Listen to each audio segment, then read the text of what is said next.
Ladies and gentlemen, welcome to the Chris and Andre Show.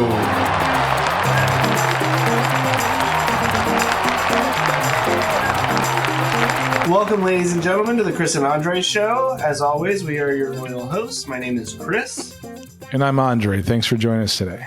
Hells yeah. I messaged Andre earlier today and was like, any thoughts on what you want to talk about today? His response was it Kanye and Herschel Walker, Trump's all? And I'm like, yep. Trump's all what?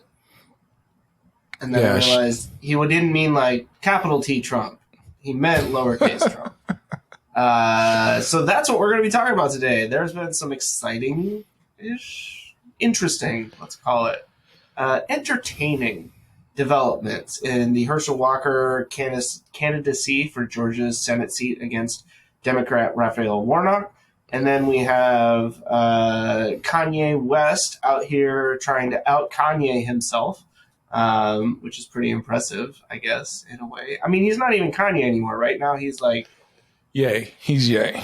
Why? But now it's like YZY. It's not, I don't even think he's yay anymore. I don't care. Before we get into it, make sure to subscribe to our channel and hit that notification bell so you never miss a thing we post. We'll see you on the other side. Well, where would you like to start, Kanye or Herschel Walker? Let's start with Kanye. All right. Yeah.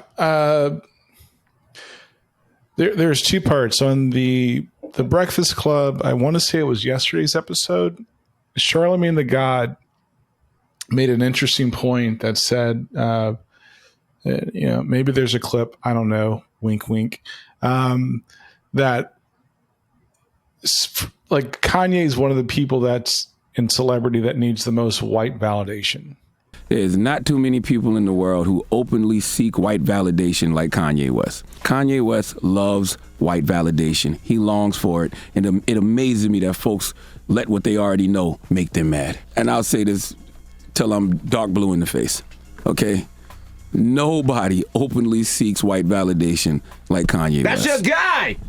And I've told him this directly. Right? And I believe that. But the part that throws me off the most with Kanye, he, and I've said it before, he's a shitty dad.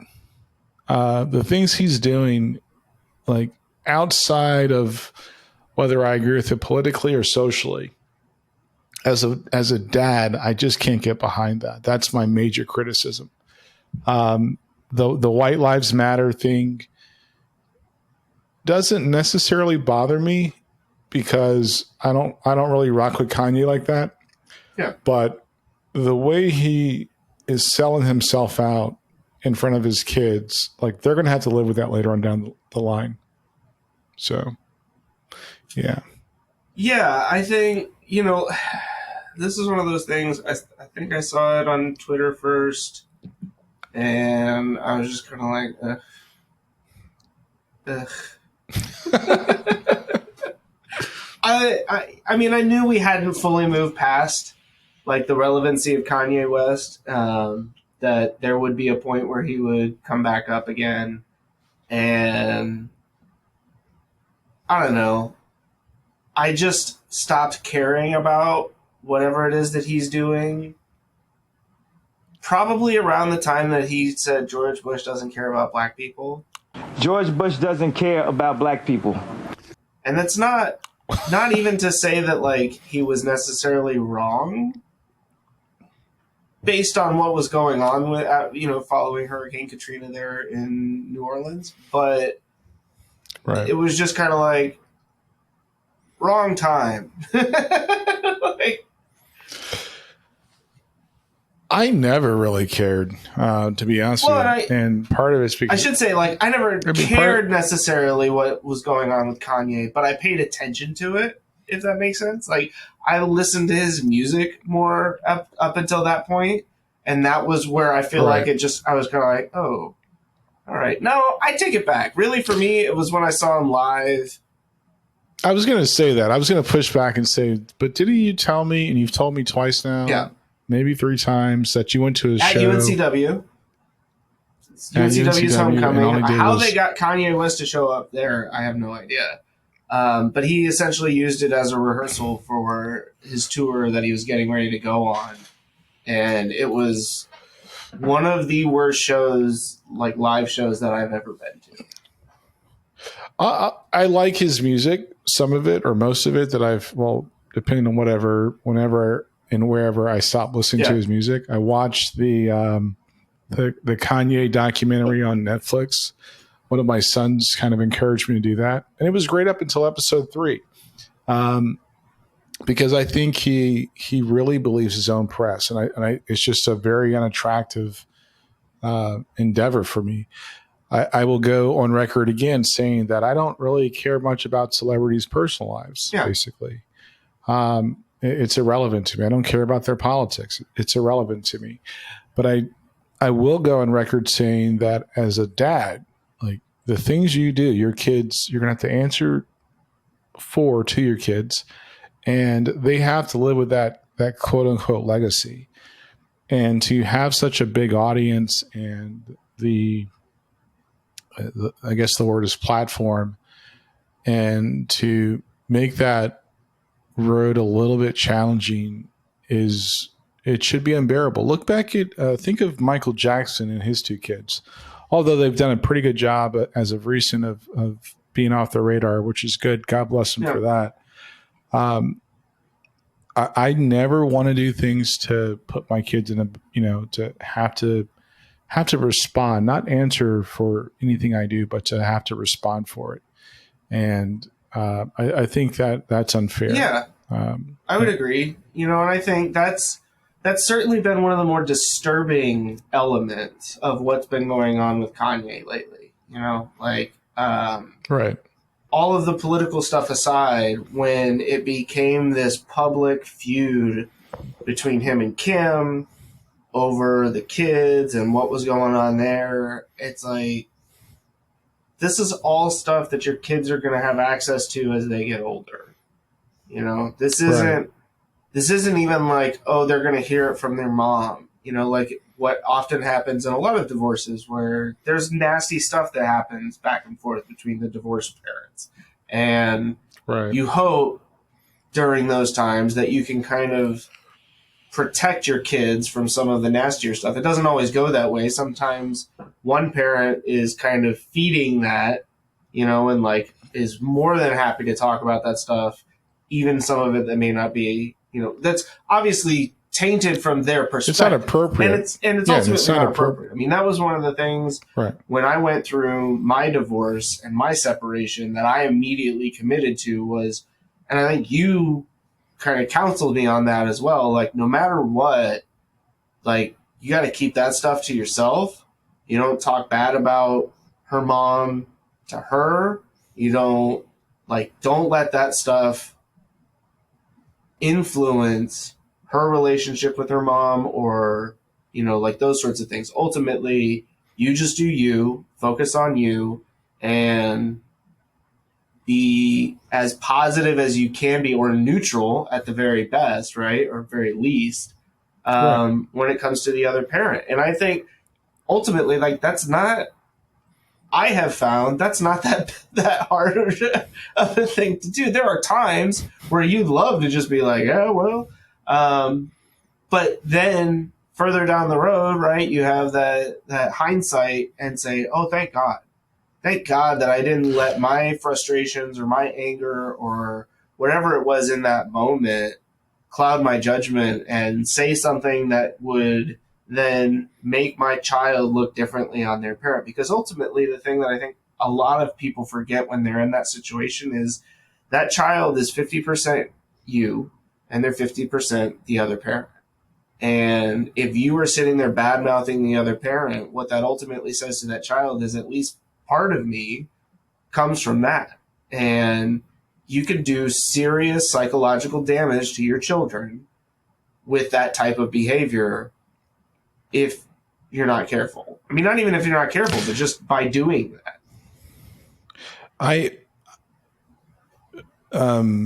So the reason I have that belief is my mom and my biological dad were divorced. I didn't really know why. And Mom, if you ever hear this, I'm not saying this maliciously. I'm saying it to, just full transparency. She didn't know how to explain why, and she let me read the divorce papers.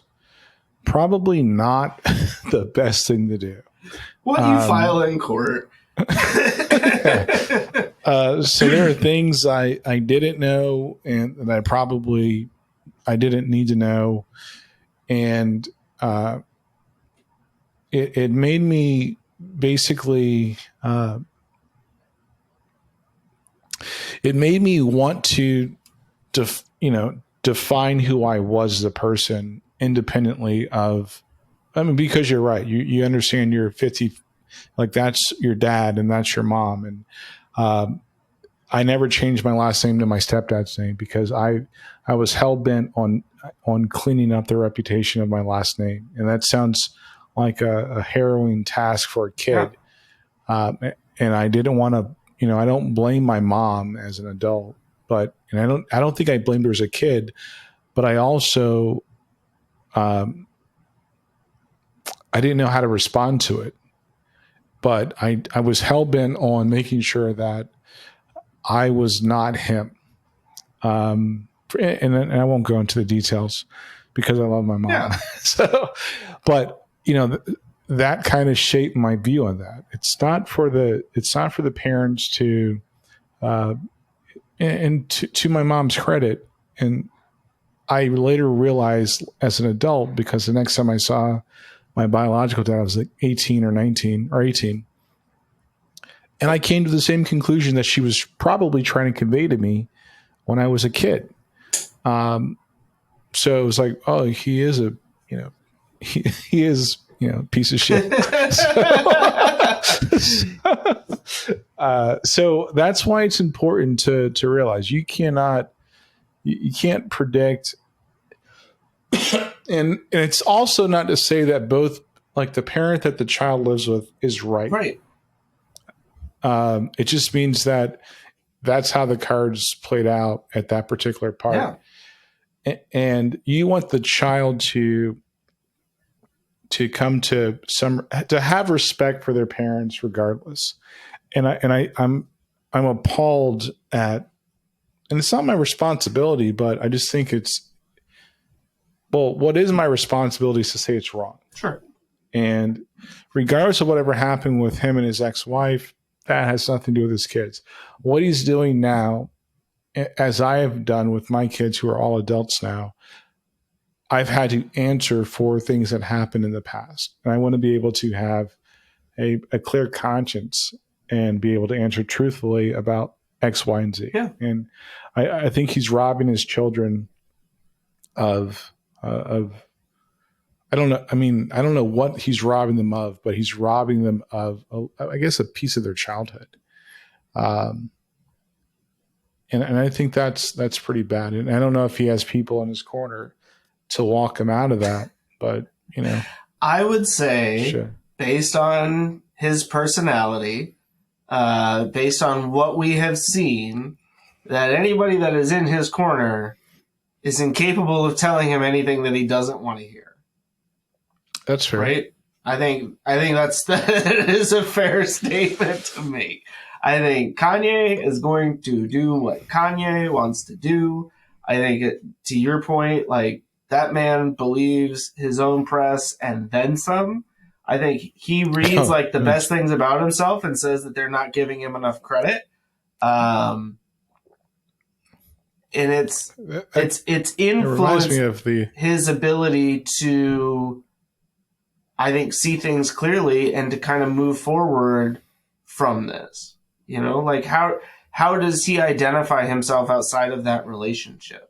How does he identify himself other than wanting to be a parent? And does he even really want to be a parent, or is this all just in his mind about winning the divorce, the separation, all of that stuff? And I think like that's where it starts to get really dangerous, because in the long run, no matter when you look back on it, it doesn't matter if you feel like you came out on top or the other person did. The kids lose in that situation. Right. When the goal is to try and win.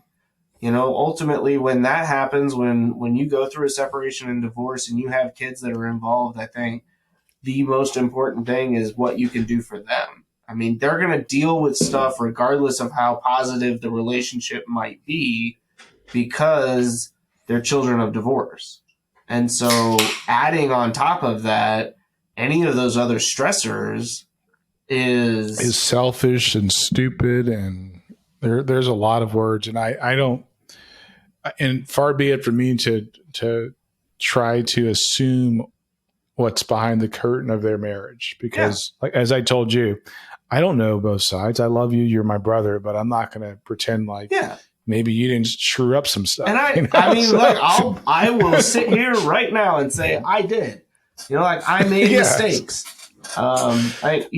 Obviously we all do from time to time. Even Kanye.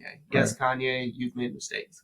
And Kanye, I don't know if you'll ever hear this, but I don't know if anybody that's around you will ever say this, but like,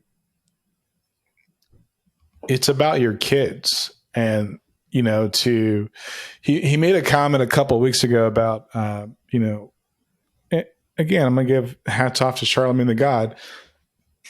When he's up, he's, looking for white validation. When feel like he's getting raked against the coals, he wants black people to support him. Well, I'll support you like at a certain extent of, it's dope that you're doing well, but just like I would when things are going bad, I would support you. But what I have to call bullshit on is the character check of, but you're saying, if you never made a public statement about how you envision your kids' lives, I would probably still have the same feelings, but I probably wouldn't be so adamant about saying you're full of shit. And he's made several public statements about, how his ex-wife is, exposing his children to this and that and this and that. My dude, what do you expose them to? He's made several comments about, since apparently Ray J's got receipts on how the sex tape came out, and he's trying to crap on his ex-wife. I'm like, my dude, but really think about what you're doing to her. You're saying you're trying to talk about her ethnicity. Well, your kids are part hers, and you're black, but she's also Armenian and white. Yeah. So you got to be careful about how and what you say. And then to come up with some bullshit of white lives matter, that's just an extra layer of complexity with this chicken head Candace Owens. Yeah, and obviously, I mean, Candace Owens, anytime that she's involved, I think you just kind of throw the baby out with the bathwater. And I try to stay off that chick and not say anything about her. But. Well, and that's, I mean, when you mentioned that we were going to talk about this, I started looking just to see if there was anything else kind of going on around this, because I hadn't seen that she was involved in it at that point. Right. And I was Google searching, and I think I ended up on YouTube at one point, and so I did a search there, and it had her channel on YouTube, and I'm like, I'm not clicking that. I'm not giving her even one view. That's no, which is what that's all about for her, right? It's all about, it's look, a big grift. Yeah. Which again, how involved, how committed is Kanye to that, right? Or is this just her seeing an opportunity to take advantage of him? And this is not to excuse him, but the dude's obviously not making the best decisions right now. He's not credible. Well, he's not credible, but attaching Kanye to this does add another layer to it, right? I mean, as part of the whole MAGA crew, where he's rocking the red hat and hanging out with who in the White House, that's why she reached out to him for this, I think, or why this ultimately kind of came about. do you really believe that Candace Owens and so if we're to take the original pushback on some of the original pushback on Black Lives Matter, that the messaging is not to just that Black lives do matter, but that Black lives matter more, right? And we apply that to white lives matter. Are we to believe that Candace Owens and Kanye West believe that white lives matter more than other lives? Because I don't think that that's true. I don't think that they believe that. But here's what I think. I am willing to die on this hill. Black Lives Matter as an organization, I don't really fuck with. Right. The message, I do. I agree with the message. I do not believe. I don't have a lot of confidence in the organization. Yeah. And again, right? Like, I'm not saying that there's anything wrong with the message. I'm just saying. No, I'm pushing back on because, like, I want to be clear. Okay. Because, like, as a black man in America, I want to be very clear that, the organization, I'm not a big fan. I don't fuck with it like that. The message, I agree with. The execution, I would still say, is lacking and is found wanting. To have a mama. Sorry, gotta bleep that out. Yeah, I'm sorry. I kind of figured that was going to be. This is going to be a bleep heavy episode, just based on. Yeah, I'm sorry. Okay. To have a known like race or self-hate. Actually, I don't know if that's fair. To have somebody that is anti-black, Candace Owens, and just recognizing that all of our experiences aren't the same. She's made good points. Her delivery, again, lacking and not relevant. With Kanye, who may have made good points and has had a pass because of his celebrity, it's still lacking. So white lives matter in their point of view, and in my opinion, I think is a grift for her. Mm-hmm. She gets credibility because Kanye's there. Yeah. And I'm just going to shit all over Kanye's career. The only people that fuck with Kanye like that are really suburban white kids. So there you go. The only people like that wear Gap, suburban white kids. So there you go. Only people that think Yeezys are dope and look nice, for the most part, majority, suburban white kids. And those are probably going away because Adidas is apparently reevaluating. They're done with his bullshit. Yeah. Their partnership there. So he's getting milked out and he's sold himself out, and people are trying to play. They're tired of playing with him. Yeah. So once all that goes away, does Candace Owens still fuck with Kanye? Probably to be fair, like you say all of that, and I realize, right, that makes perfect sense then why he's cozied up with the MAGA crew. Yeah. Because it's suburban white folks. And so it's like, oh, cool. This is my people.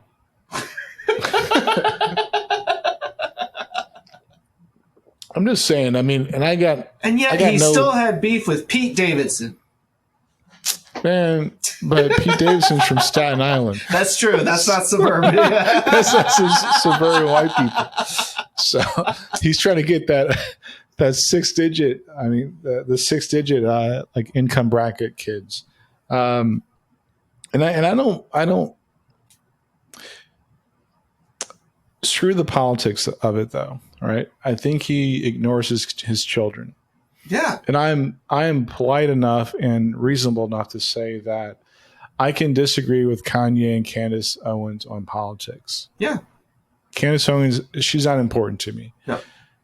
As far as I know, she doesn't have children, so I don't really care about what she does. But for Mr. Kanye West, the guy that's talking about what he wants for his kids, he's chopping that down. Yeah. And I just can't respect it. And I don't think he's got anybody in his corner that's going to call him out on that. Was there ever a point where we needed to care about Kanye from a political standpoint? Like what his political leanings were?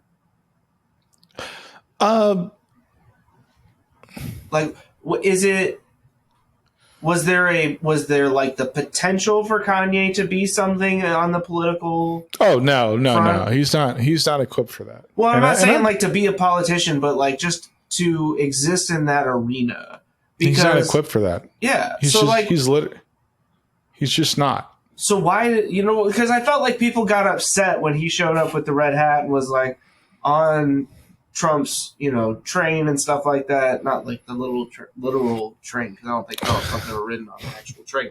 But you know what I mean? Like, I felt like there was this backlash. Oh my God, I can't believe Kanye's doing that. And I just looked at it and was like, well, of course he is. Like, I mean, like, and ultimately, who cares one way or the other? What Kanye believes politically, is that going to influence my voting preferences or like it's not. It may change my entertainment preferences. Sure, but I'll be honest. Fuck Kanye. I don't give a shit about that. It's like fuck Lil Wayne. I mean, like when it comes to that. Now, I will say that if you're,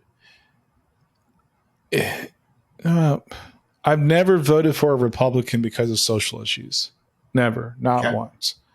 I have voted for Republicans because of like fiscal financial issues. Yeah. Yep, fiscal.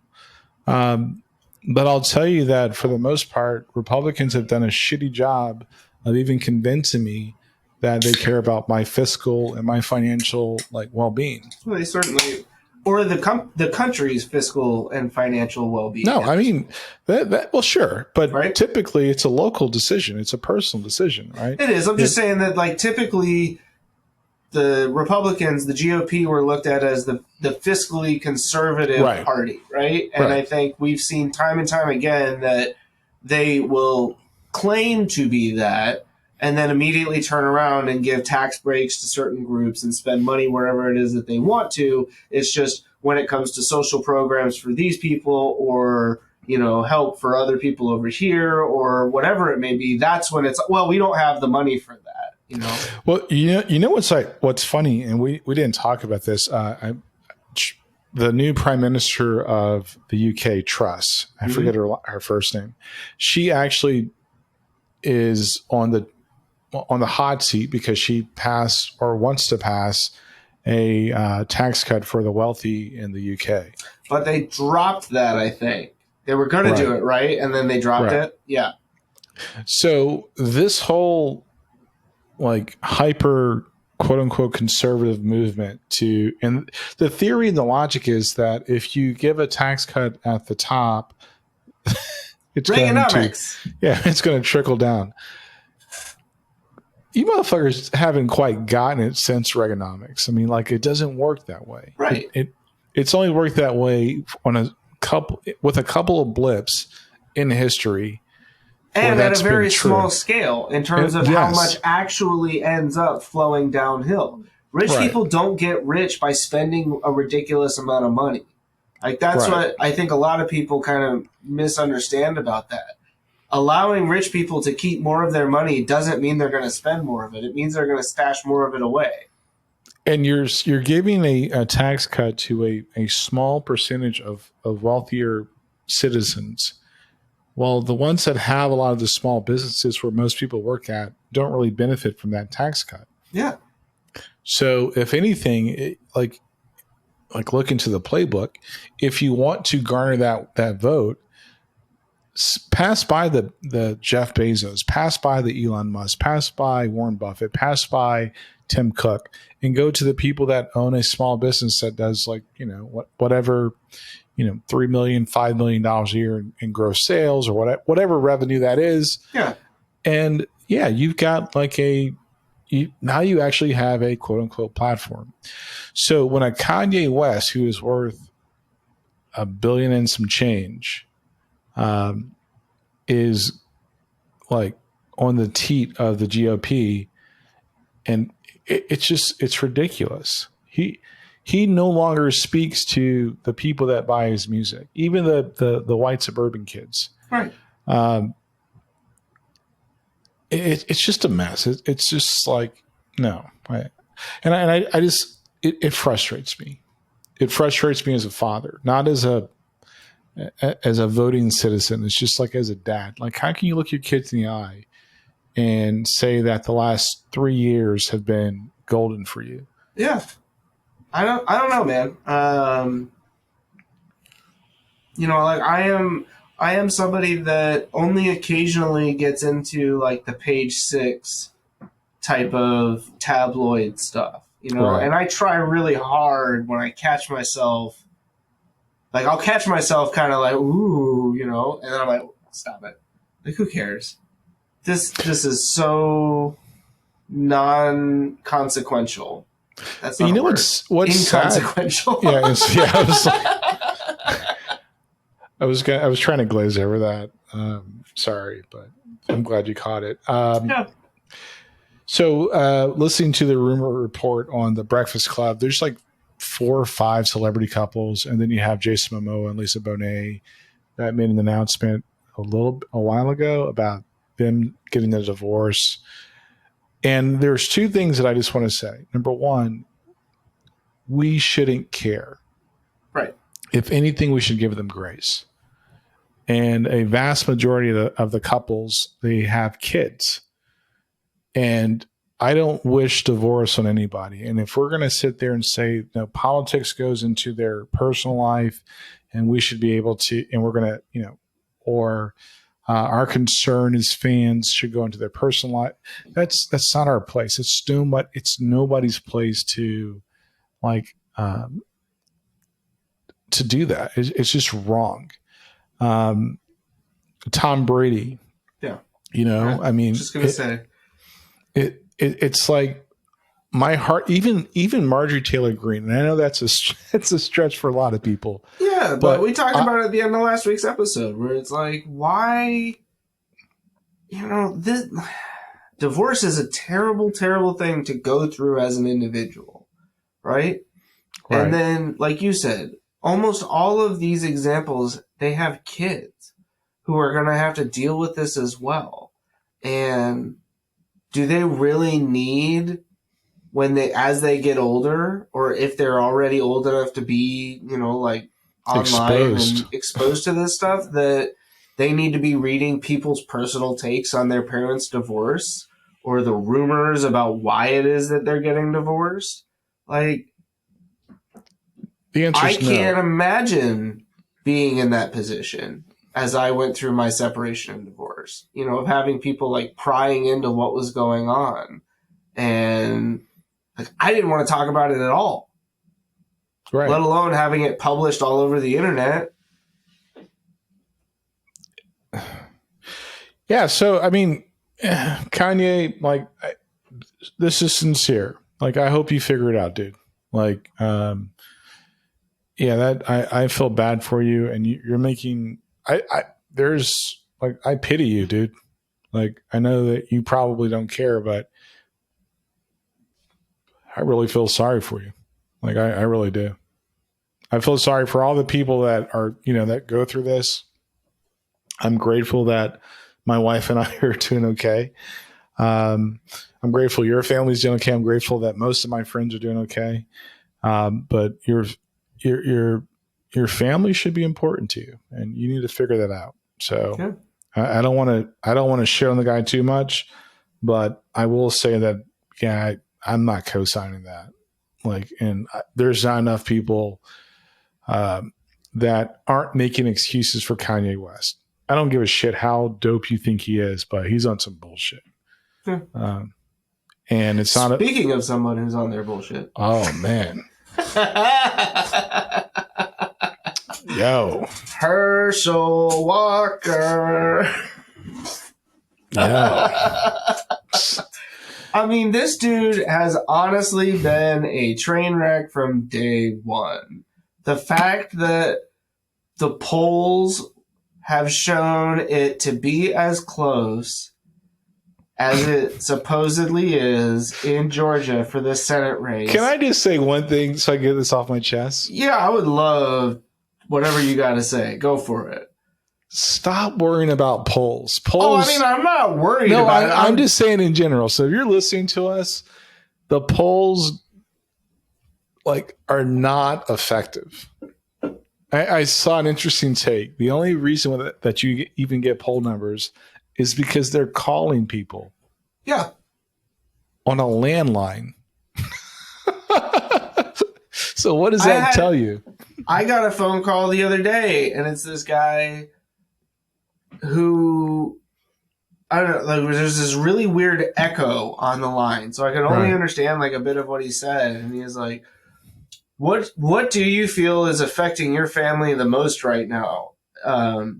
High inflation at the grocery store, increased gas prices, the supply chain issues." I'm like, I'm sorry, what? Like, didn't even preface it with, "Hey, would you like to answer some questions?" Or "I'm calling on behalf of so-and-so." It was just straight in with these questions. And I was like, I don't want to participate in whatever this is that you're calling about. But fundamentally, all of those questions are the same thing. Well, they are, yes. And the way that it's framed is obviously leading, right? It is a leading question. It's worse or as bad, at least, as the stupid Trump surveys that I saw, where like, oh, take this media. How biased do you think the media is? Extremely biased, totally biased, or 1,000% biased? Like, okay, where's my option for? And I was like, I wanted to be like, what if my answer is none of the above? Like, so pollsters, we at the Chris and Andre Show used to work at a media company. We did surveys every year. Those surveys took at a minimum 60 days to like create just the questions themselves. Yep. And one of the main objectives while creating the surveys was to make them non-biased, to make sure they're not leading questions. Yep. Because if they are, your survey's useless. Yes. Even one question on the survey that ultimately shows bias can influence the way that people answer all the rest of the questions. It's survey and poll like creation is an incredibly difficult thing to do. And I agree with you, is not something that we should be sitting here like, worrying about with another month and change to go. Yeah. Not even. People, right? Like people have decided. They've decided. Yeah. That's fine. That's okay. What's really changing my opinion is all these gigantic political mailers I keep receiving. Oh, what's changing my opinion is all the ad spin they have for these elections. If I get one more, and I'm not a Republican or a Democrat, stop begging me for money. Like, everything is... I'm not even getting begged for money. I'm just tired of receiving... Like, one day I received something for the Democrats representative, or the candidate that's running for Senate here, talking about how Michael Lee is going to be doing something terrible. And then I get another one from Michael Lee saying how Marsha Morgan is the devil. Like, it's just every day, it's like back and forth. It's like they know that they've sent something out, and so they're counteracting it with something else. And I'm just like, guys, I don't care. Like, none of this is ultimately going to influence my voting decision. If you are somebody out there who receives a political mailer from the candidate, like, about the opponent, and that changes your opinion, please don't vote. Please leave a comment, send us an email, comments@chrisandandreshow.com. I want to know who you are, because I can't imagine that these things are that effective, and yet they obviously spend an insane amount of money on this. Yeah, but speaking of insane, yeah, play that wonderful footage. I stayed silent when it came out that my father, Herschel Walker, had all these random kids across the country, none of whom he raised. And my favorite issue to talk about is father absence. Surprise, because it affected me. That's why I talk about it all the time, because it affected me. Family values, people. He has 4 kids, 4 different women, wasn't in the house raising one of them. He was out having sex with other women. Do you care about family values? Pause. He said exactly what I've been ranting about for months with Kanye. Like, he's 23 years old. And I think that's why I didn't comment on Twitter. Somebody else, Chris did. I stayed out of it. Yeah, it wasn't me. So there's. I creeped back onto Twitter for a moment. I feel bad. I feel bad for him. like his trajectory. Well, and to be fair, the only thing I said on Twitter was that because somebody was making the point like, oh, well, Fox is going to, bend over backwards to excuse the reported abortion that Herschel Walker paid for back in 2009. And somebody said, well, yeah, like he's learned his lesson. He's on a new path. My point was that's perfectly fine for him to say if you own it. If you say, look, I made a mistake, right? Or I did something back then that I look back on now and I wish that I could change it. And that's why I think it's so important that we move forward with this. But that's not where he's at, right? That's fair. That's not the tack that he's taken with any of this stuff, I feel. And I, again, like, Christian is not, like, BSing. You can just see it that he's not. Like, when I saw the news break and I checked Twitter out, I literally thought his first tweet was a hack. I was like, somebody hacked this kid's account. And then not even a few minutes later, the video shows up. I'm like, yep, that's not a hack. And that's definitely not a deep fake. So keep it rolling. I was silent lie after lie after lie. The abortion card drops yesterday. It's literally his handwriting in the card. They say they have receipts, whatever. He gets on Twitter. He lies about it. Okay, I'm done. Done. Everything has been a lie. And so for the right to say I'm being suspicious for saying, hey, I'm done with the lies, when you all have been calling me saying, is this true about your dad? Gosh, we're not going to win Georgia, this candidate, all that's been you. You have no idea what I've been through in my life. You have no idea what me and my mom have survived. We could have ended this on day one. We haven't. I haven't told any stories. I'm just saying, don't lie. Don't lie on my mom. Don't lie on me. Don't lie on the lives you've destroyed and act like you're some moral family man. Y'all should care about that, conservatives. And then for people on the left to act as though I'm responsible for all of the things that he has done. I've talked about Father Epps. I've talked all these issues because they've been close to me, because they matter to me, because I went through it. That's why I've talked about it. So when you say, well, talk about your dad, but I'm saying this behavior is atrocious. Don't come for me. You don't have to like my politics. You don't have to like me. You don't have to. I'm just saying I'm done with the lies. We were told at the beginning of this, he was going to get ahead of his past, hold himself accountable, all of these different things, and that would have been fine. Go ahead. He didn't do any of that. Everything's been a lie. Everything's been downplayed. Everything's been cutting corners. The whole thing. And whose expense is that at? Me, my mom, as we're chased down by the media, we're terrorized, all these different things. People are questioning my authenticity. I'm done. Don't lie. Don't put this on me. This is a candidate issue, not a me issue. I wouldn't have spoken out if there weren't all these lies every day. What really threw me off about this video was that he wasn't really talking about actually the effects on him and his mom, right? Yeah. So whether they're collateral damage or not, he's given his dad the benefit of the doubt. The campaigns lied to him. The party lied to him. He makes the point about family values. He makes the point that he believes that his dad's going to, do something honorable, but he keeps going back to me and my mom. So imagine you're divorced, and it doesn't have to be the abortion thing. Yeah.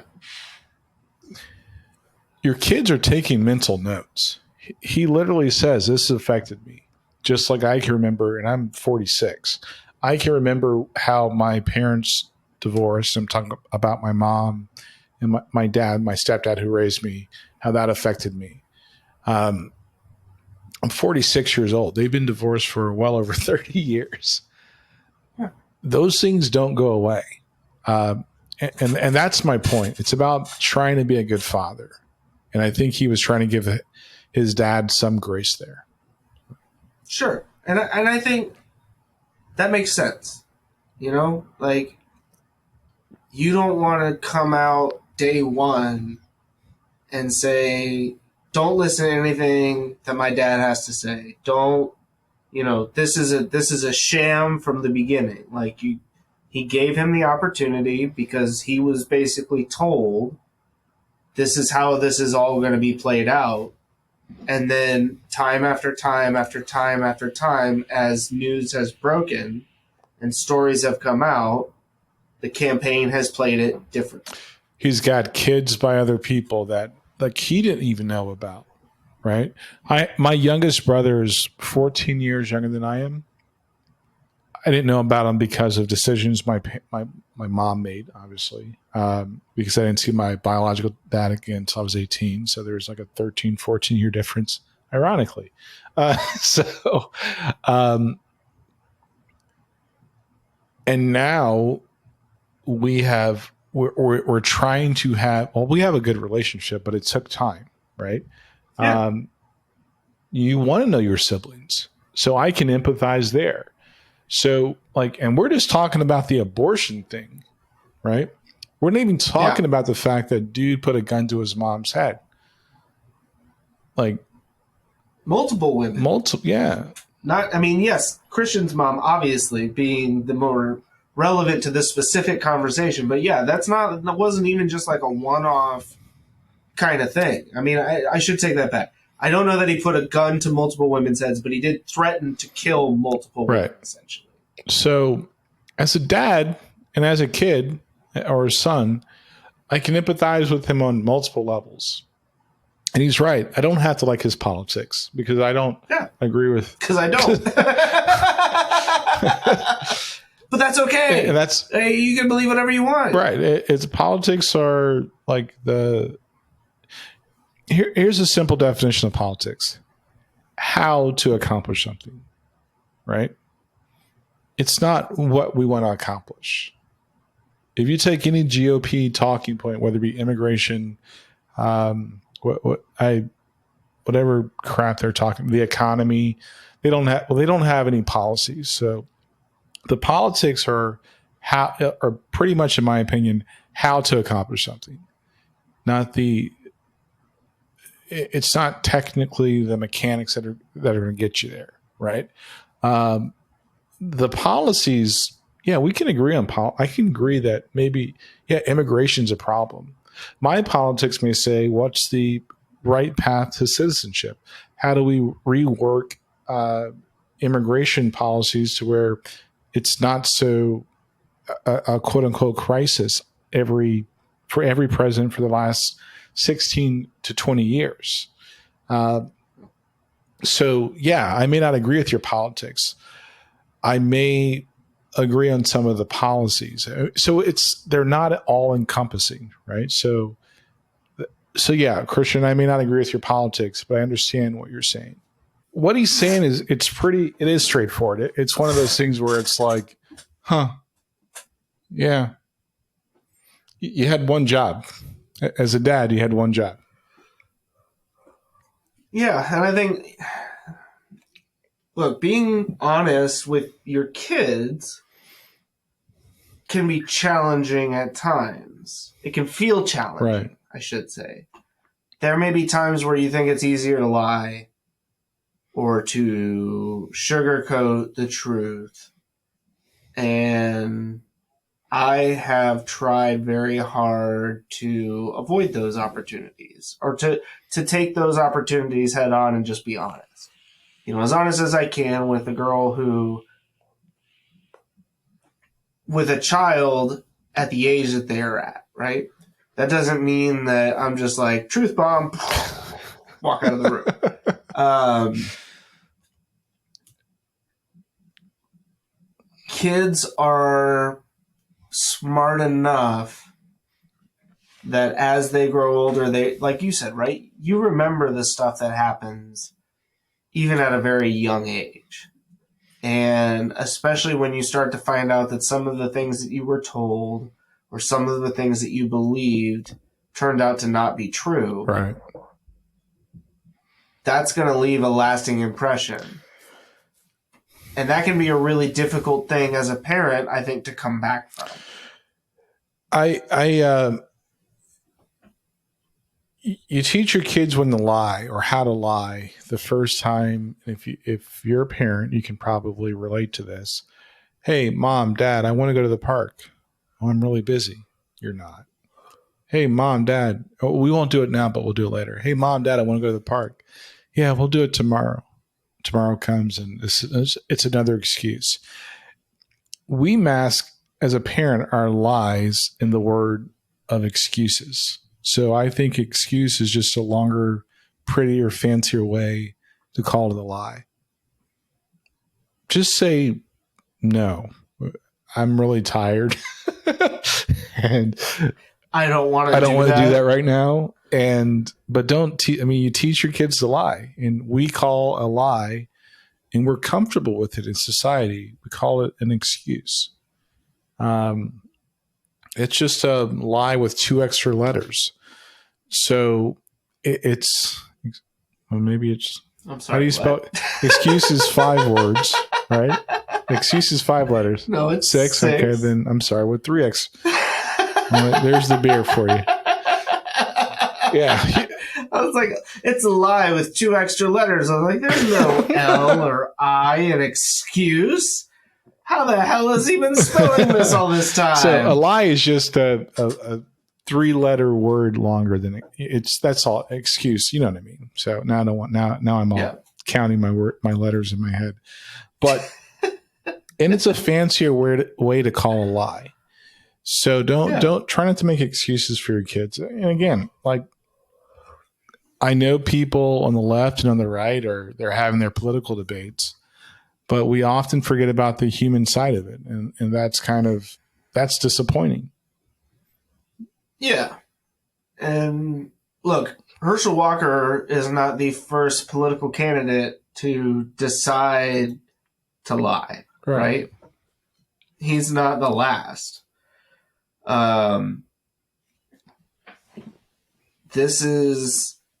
I just think that in his case, he's on blast. There's been a lot of he's on blast, right? And I would really like to understand. Not that it would be interesting, I guess, to have been a fly on the wall in the rooms when it was decided that this was the candidate that they wanted to back in Georgia. Like, I get his popularity from his days of playing football, but this just brings me back to the fact that we've gotten to a point where political candidates seem to have gotten so much. What's the word that I'm looking for here? I don't want to say like crappier. I mean, it's true, but I don't want to say it.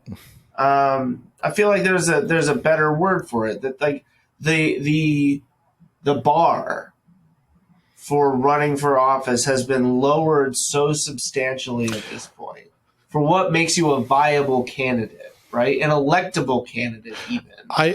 Because it all becomes about power, right? It's not about whether or not Herschel Walker would be a good senator, right? Or a good representative for the state of Georgia. It's that he's a red seat for the GOP, for the Republicans, to try and win back the Senate. That's all that matters. Is it? It doesn't matter. I mean, that's my take on it, but I think somebody else said it better than you.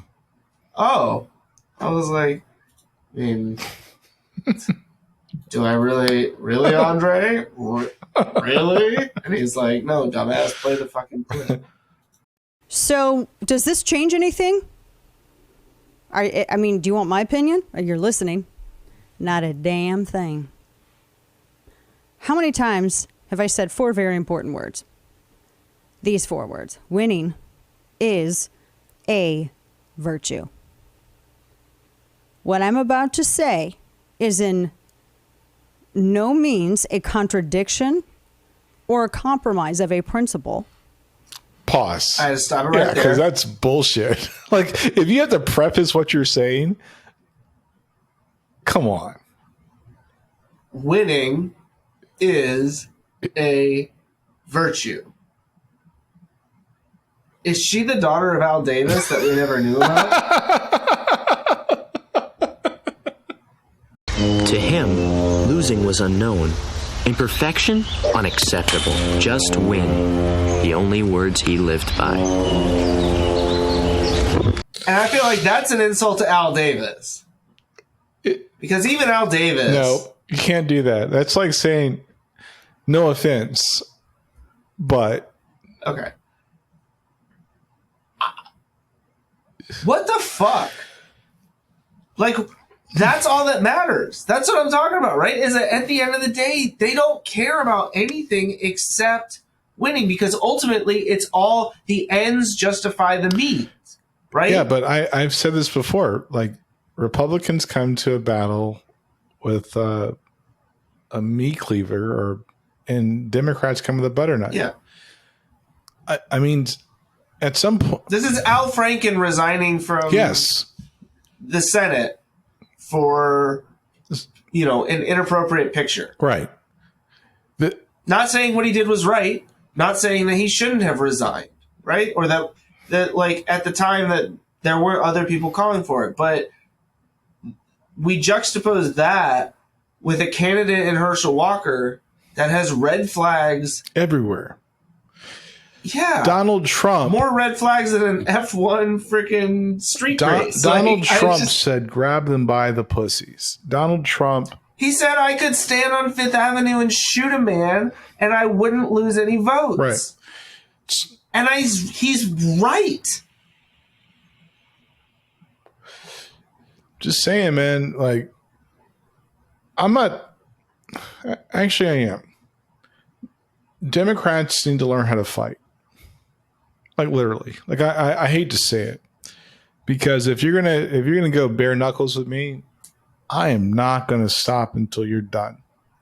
Like, I'm. Well, you're certainly not gonna put on some boxing gloves, right? It's just not gonna happen. You're gonna beat my shit into a pulp. Yeah, she is telling you the rules of the playground. The GOP is Mitch McConnell has told Democrats how many times the rules of the playground. How many times? Yeah. And it's like, you don't believe he's like telling you what the fuck he's about to do? The fuck out of here. Should we play the rest? Let's go. And please keep in mind that I am concerned about one thing and one thing only at this point. So I don't care if Herschel Walker paid to abort endangered baby eagles. I want control of the Senate. Okay. I had to pause there. Because to me, the implication there is that aborting endangered baby eagles is worse than aborting children. Look, man. And again, like when people Dana Loesch, when people realize that the abortion argument was never about the rights of unborn children, they'll feel so much better. The right to life. Well, when you look at the opposing actions and you realize the GOP doesn't really care about that, you feel so much better.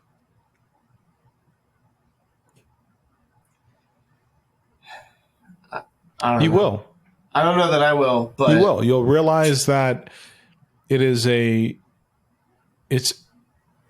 as much as the Republicans talk about Democrats and liberals virtue signaling. What the fuck do you think the goddamn abortion argument's been about? The virtue of protecting life. Please tell me that you understand that Roe versus Wade was not about abortion. It was about privacy laws. Had nothing to do with abortion. That's why Clarence Thomas got like a big old stiffy. He was like, we should go after same-sex marriage next. Same-sex marriage has nothing to do with... Obviously has nothing to do with... Same-sex marriage. Sanctity of life. Well, that too. It's a privacy law. And it's a control law. It's those are the things that... Man, I should have gone to law school. Yeah. Play that. But Democrats are the fascists, just a reminder. Sure. Right? They're the ones that want to control you by making you wear masks during a pandemic. Yeah. Or offering to teach your children about the history of the United States that actually happened and not whitewashing it. but we get pissed as fuck when we blackwash Little Mermaid. I'm just saying. I mean, they have a point there, right? No, they don't. Just to be clear. Okay, let's not do that. Because if the Daily Beast story is true, you're telling me Walker used his money to reportedly pay some skank for an abortion, and Warnock wants to use all of our monies to pay a whole bunch of skanks for abortions. So everybody that has abortions are skanks, including what is now being reported as the mother of one of Herschel Walker's children. Mm-hmm. That skanky hoe. And who uses skank anymore? Chicken head? Nobody. Literally nobody. This bitch is a cluck cluck. She's a chicken head to the 5th degree. And I mean, I recognize that this is pandering again, you know? Like, it's... Is it pandering, or is it like she's putting her dick on the table? She's giving marching orders and saying, look, really don't care. Yeah. So, but I wonder if she actually really cares, right? She told you what she cares about. This chick said I know, but I'm saying, like, I mean, this is all, to me, so much of this is just political theater. Because she has to stroke the evangelicals. Yeah. We got to protect unborn babies, you baby killers. Yeah. You don't fucking care about babies. Also, the woman is a skank, right? Yeah, because not the dude that's smashing. Because she got pregnant by herself. Yeah. She wanted the abortion by herself, right? She paid. Oh, wait, no, she didn't pay for it by herself. No, she didn't. Well, she did, but then she got reimbursed for it. Yeah. Oh, and she kept the receipts. Yeah. She's a good Republican. She can write it off. I don't know. She doesn't want to claim it as income. I don't know if there's anything else super interesting here. Let's see. And yes, when they're used predominantly over 99% of birth control, and it's my taxpayer dollars, you have invited me up in your business, and I will use whatever descript I would like to. Thank you. Oh, she's justifying calling. Oh.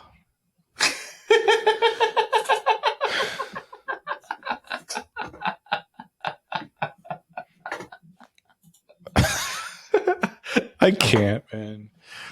I can, but I don't. I mean, what else are you gonna say? Like, there's,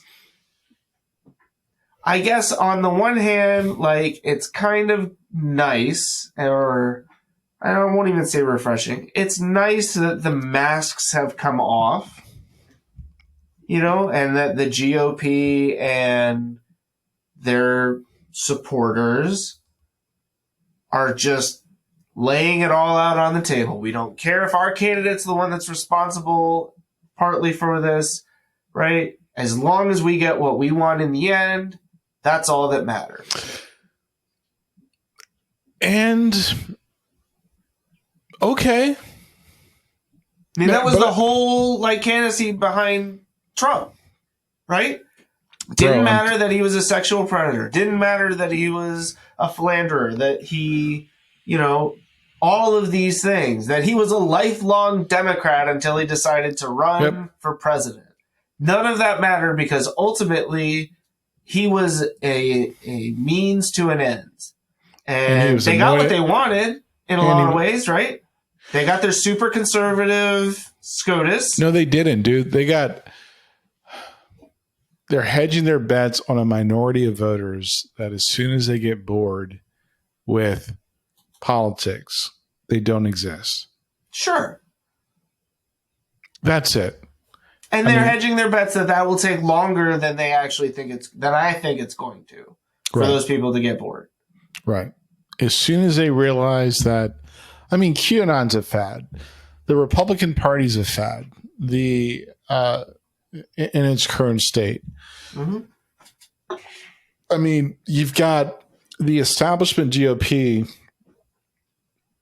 Mitch McConnell, for example, he let dude call his wife Coco Chow.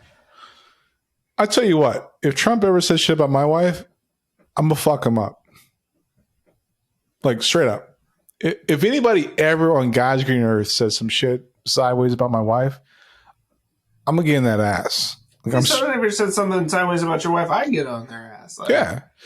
It's just like, yo, you guys are like, you're kowtowing to a piece of shit. Yeah, to a bully. He's not even a bully. Well, he is. You know what like, pisses when it, no. Here, Go ahead. no, Go ahead. I'm about to fucking for real. Even at January 6th, when these motherfuckers are like, let's have trial by combat. These bitches had never been in a fight in their goddamn life. Like fucking these motherfuckers are like, yo, you go down there, I'm gonna meet you out there, B.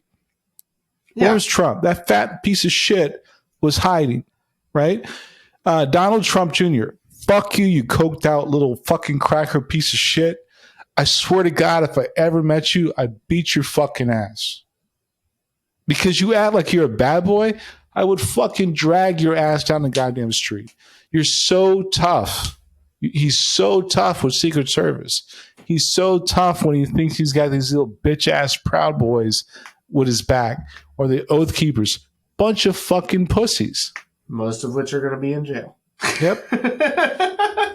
Bring that shit somewhere where it matters. Yeah. Bring it where it matters.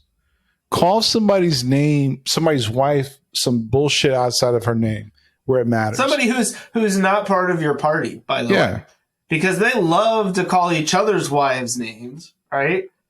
Most of their wives are busted as shit. Ted Cruz's wife is kind of busted, but like. But I'm just saying, right? Like, I mean, Ted Cruz sat there. I mean, Lindsey Graham. I'm done. All I can say is count me out. Enough is enough. I'm done. Literally 3 days later, I'm at Mar-a-Lago. I'm sorry, Mr. Trump. Yep. I'm so sorry. Please let me back in. I promise right before the 2022 election, I'll put I'll put some legislation up calling for a 15-week national abortion ban. I promise. Yeah, but I'll tell you what. You know what's messed up about that? The MAGA part of the Republican Party is the ballsy part. Yeah, they're the ballsy part. I mean, you got to keep them bitches in check. You do. The rest of them, not so much. Marco They Rubio could have all very easily walked away from that even when Trump got elected. Yep. They could have been like, nah, this motherfucker's crazy. We're not dealing with this. We're going to put our foot down. We're not. But every single one of them got in line to some degree. That's fair. And said, all right, let's see how far we can take this. When the MAGA party gets bored, which they will, like the Tea Party got bored. The Tea Party is a piece of shit. Rand Paul is he's the last man standing, and somebody needs to whip his fucking ass. Well, yeah. I mean, and he's got his neighbors don't like his ass. No, but I'm just saying, like, he jumped with both feet into the MAGA party as soon as it came around. Maybe not as soon as, but he's more than happy to participate in the type of rhetoric and politics until people meet him and his wife on the street in DC. Yeah. Right? Well, no, that's a problem. Until like his neighbor punches him in the mouth and he doesn't do shit but trying to sue him. So this is not to paint a broad stroke and say all Republicans are pieces of shit, because that would be wrong. I would say check your racism at the door, because that's only going to get you so far, right? The Republican Party, as I've said before, is a dying party. Libertarians are a dying party. If you want to see the future of the GOP, you don't have to look at England. Seriously. No, you're fine. You just said libertarians and that got me all. I need like 1 minute. Fucking libertarians. It's not like, stop hiding behind this well if only party, right? Yeah. If only we could get big government completely out of our lives. I don't even want state governments telling me what to do. I want to be able to do whatever the fuck I want. What do you mean we got to pay taxes? How the fuck would you get to work? So this is where I'm wishy-washy. So the federal tax wasn't a permanent thing. It wasn't supposed to be a permanent thing. Right. That's fine. I'll give them that. But it is a bullshit excuse to hide behind. Yes. Okay. Being a libertarian. I'll give you that. Right? Sure. The Tea Party is like libertarian 2.0, though. Yes, it is. It is. I mean, you're not wrong. You get no argument here. Because if the libertarians and the Tea Party were really about what they say they were, they would be okay with term limits. They would be okay with not having dark money or PACs that you can't expose who's contributing to. They would be okay with raising the corporate tax. They would be okay with reducing the federal income tax below, I think it's 225, or it's a 6-digit number, right? Yeah. They're not. They're not. So they can just go fuck off. And even then, they may sit there and claim to be all day long, but ultimately it's because they know that it's never going to happen. Right. So the MAGA party is the fruition of what would have been the Tea Party. Yes. It is the evolution of what was the Tea Party at one point, right? It's like you went from, you got this split off to create the Tea Party because they felt like the GOP was too friendly with Democrats. We don't want you to ever agree to do anything that a Democrat might want to do. Right. Right? That ultimately, just by your association, you're guilty. And now it becomes, well, it's not just enough to not agree with them. You also have to be willing to troll the libs, right? Like, it's all about trolling and owning liberals. And here's what I was going to say this earlier. I think and I believe that social media is probably part of the problem. Yes. Having that megaphone to kind of like espouse this bullshit is part of the problem. Because whatever her name was in the last video we watched, Dana Loesch, that bitch doesn't exist without social media. Right. I would have never heard of that shit without social media. Thanks, Mark Zuckerberg. No, fuck him too. And I haven't. Thanks, Jack Dorsey. Well, no, but fuck you, Elon. I haven't said that today, so I saved it for the pod. So, but I think that, I mean, man, wow.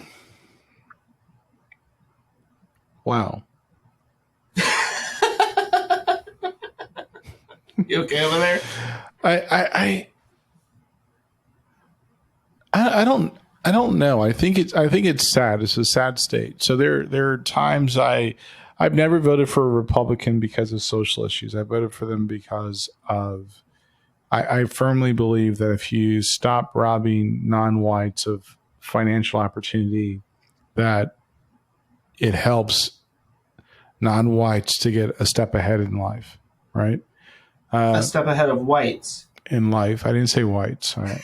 Like, I'm not on that shit. Black dollars matter. They do.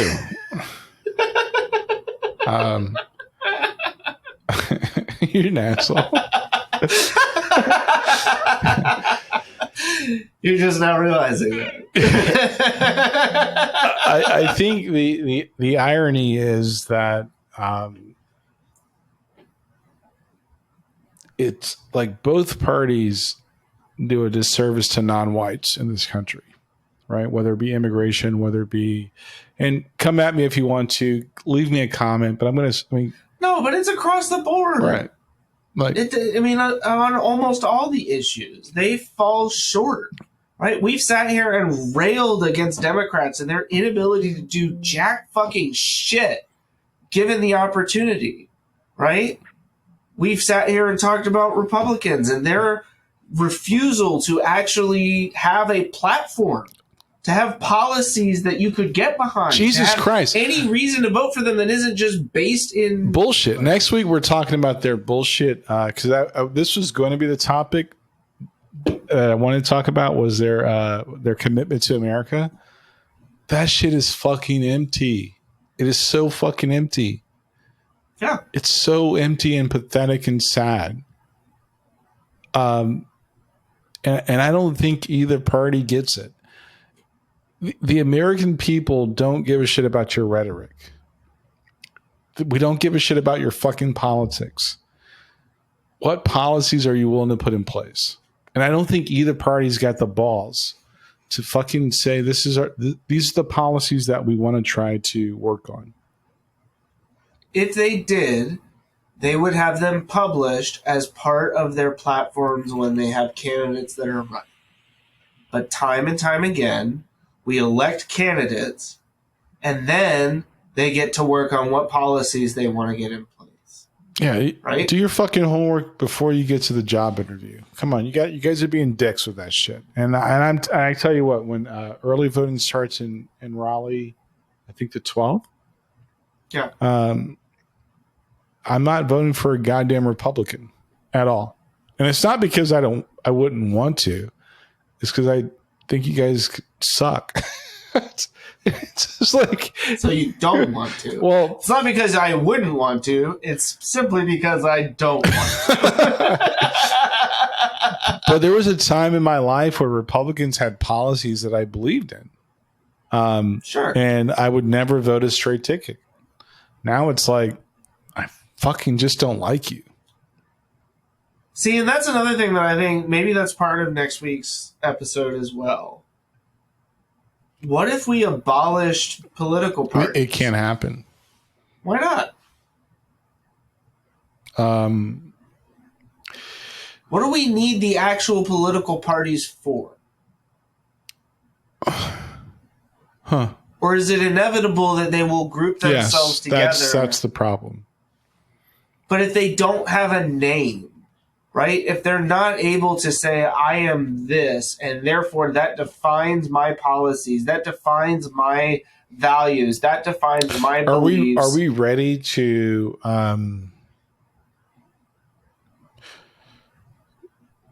rework our entire political system? Because with campaign finance, with and that's a big umbrella. Yeah.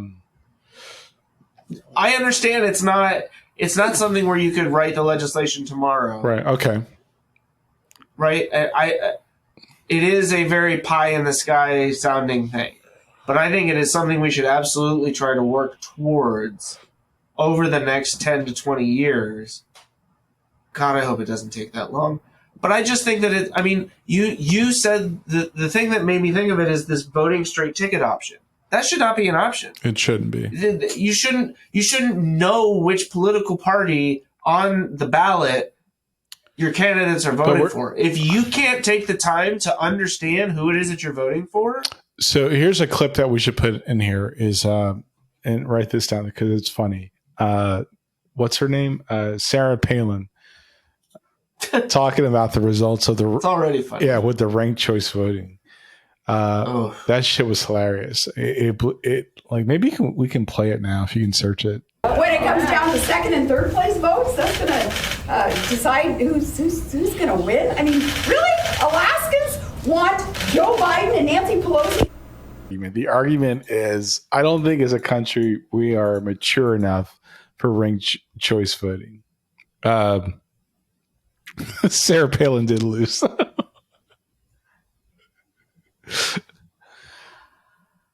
Oy. I would love ranked choice voting to be at the federal level, personally. Huh. Okay. I think that would be great.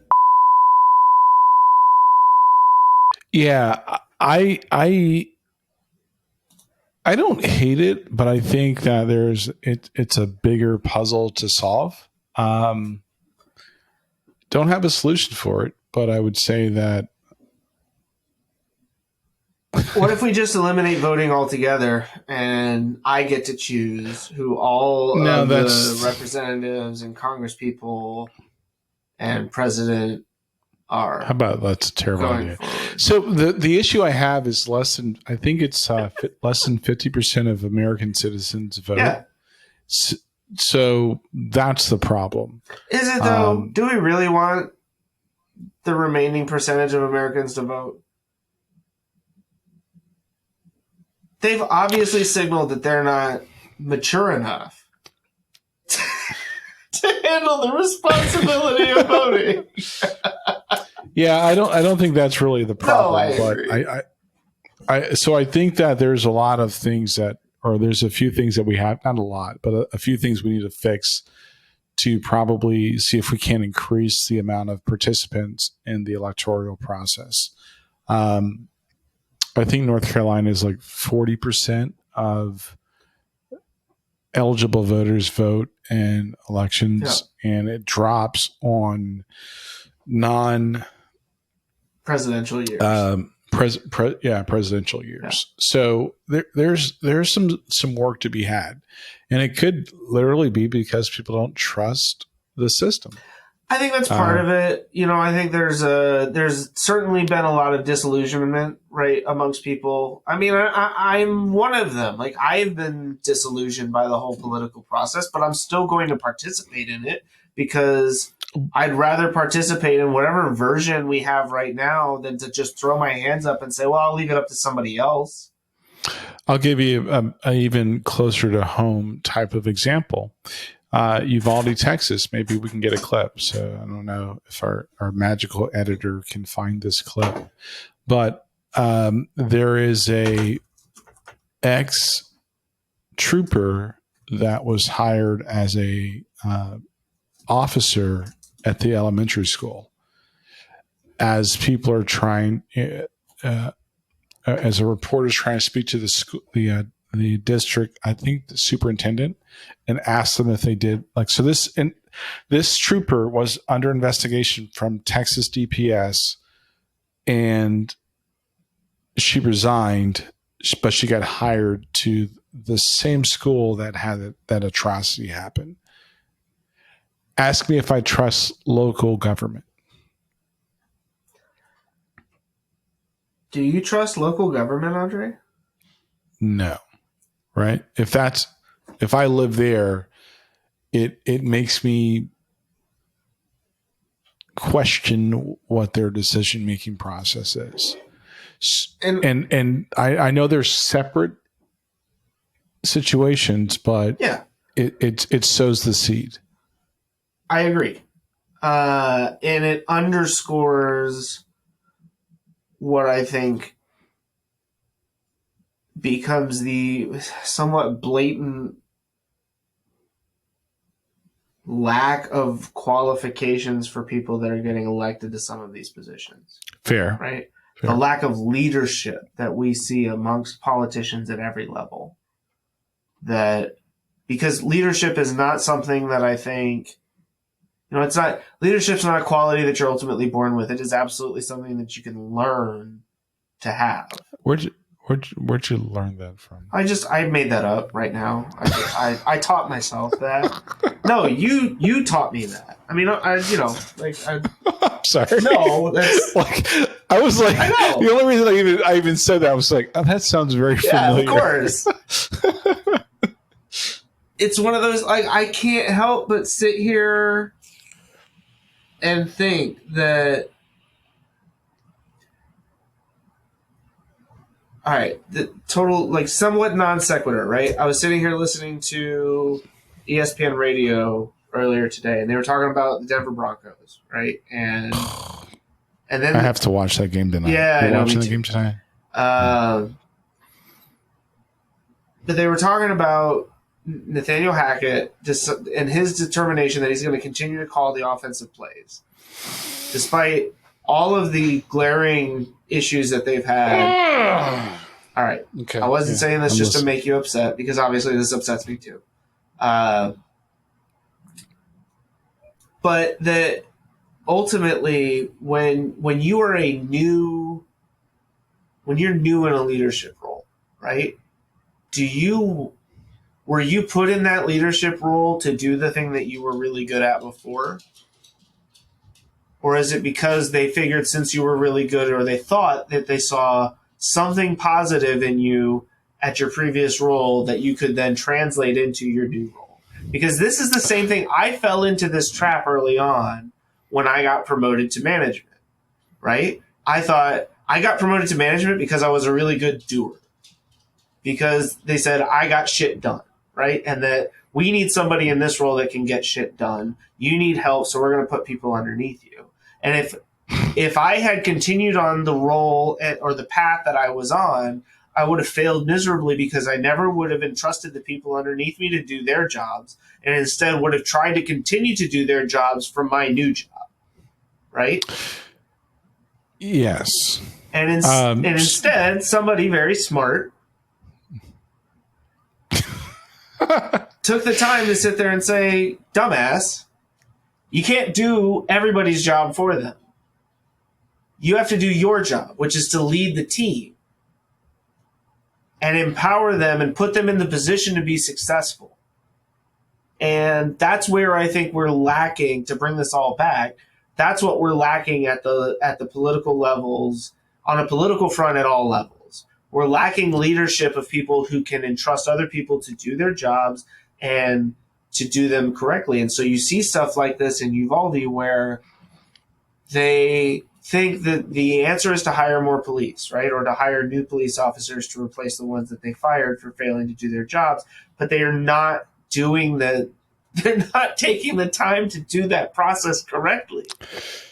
So are you really making anything better, or ultimately you're just setting yourself up for the same failures that you've already had, which in this case is arguably one of the most tragic things that could possibly happen, period. So I'm going to get, I guess I'm going to tie all this up with a nice, pretty bow then, and we can wrap this up.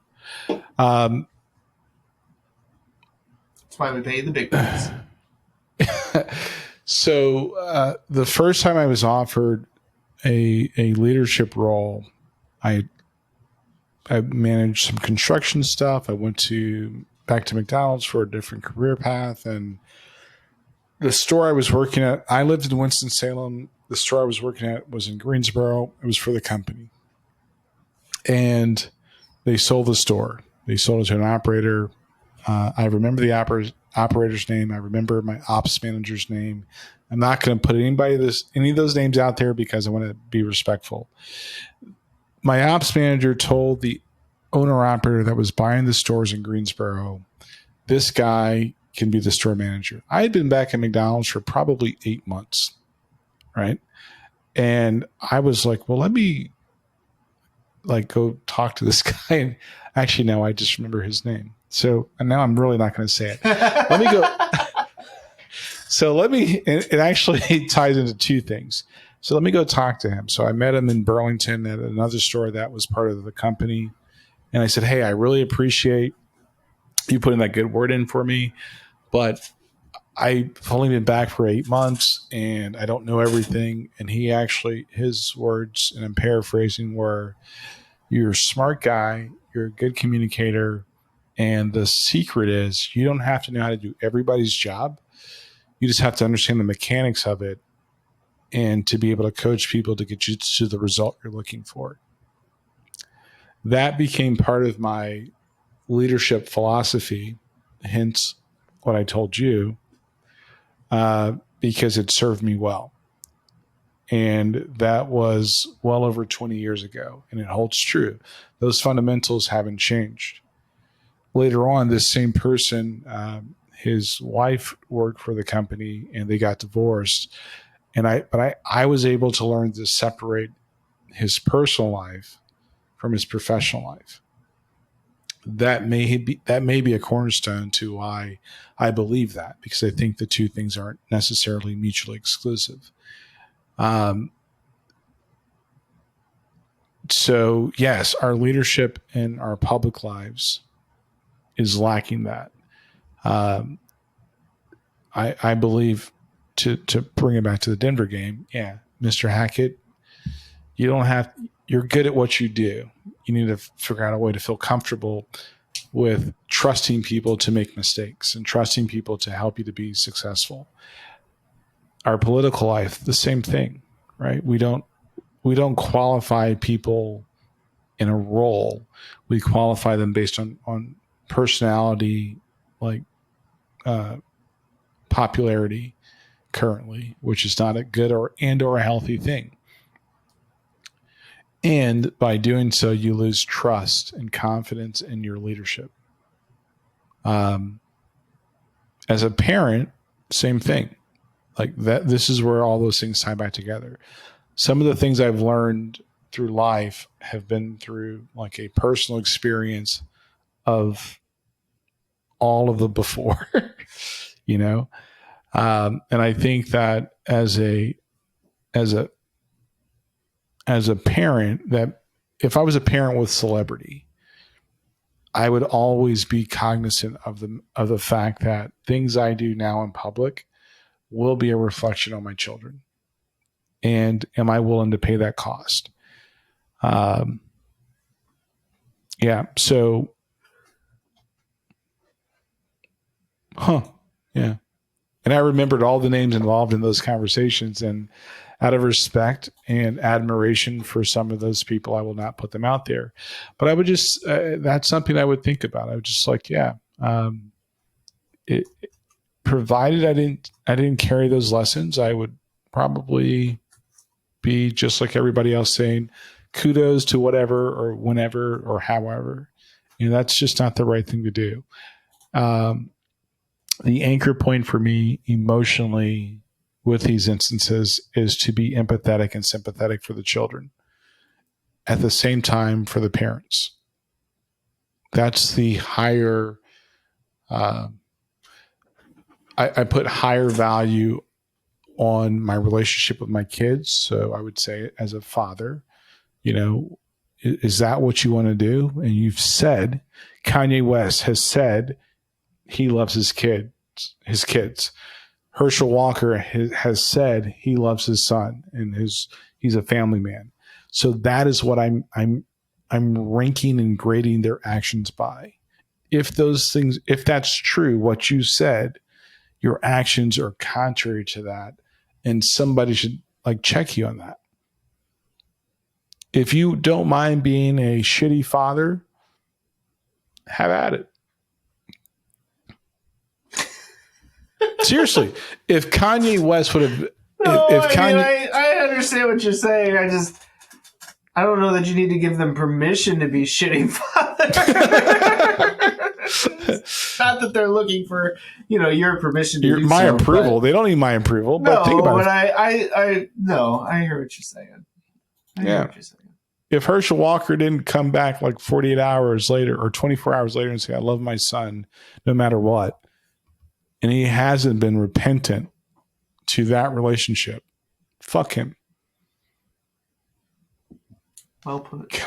Kanye West was like shitting all over what his ex-wife was doing, and the example was setting on his kids, and he does this shit. And he continues to do dumb shit. Fuck him. Yeah, I'm good.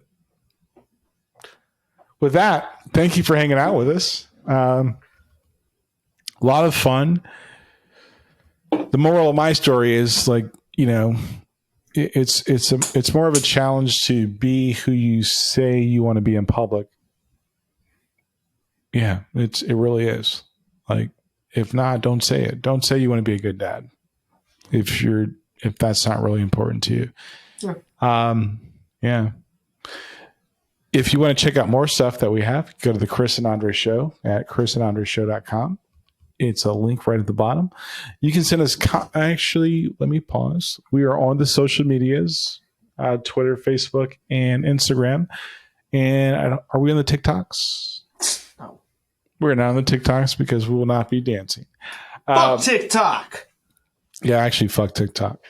Fuck Mark Zuckerberg and fuck.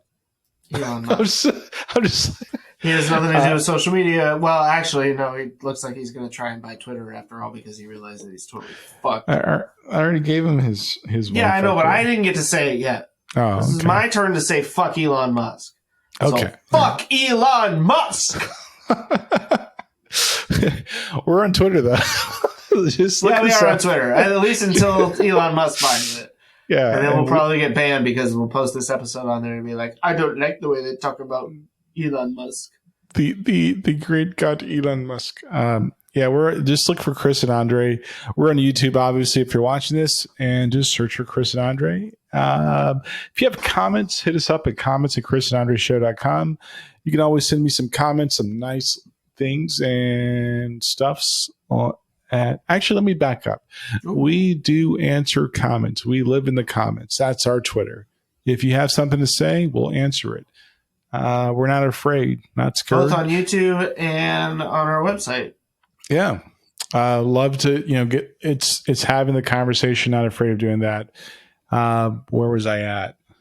If you have something to send to me, send me emails at andre@chrisandandreshow.com and/or Chris@chrisandandreshow.com. But just send me all your really delicious vegan recipes. I don't want to hear your bullshit. Because he's weird. No, I'm kidding. You can send me anything. I will definitely. I'm still waiting for that day that I get an email. Please.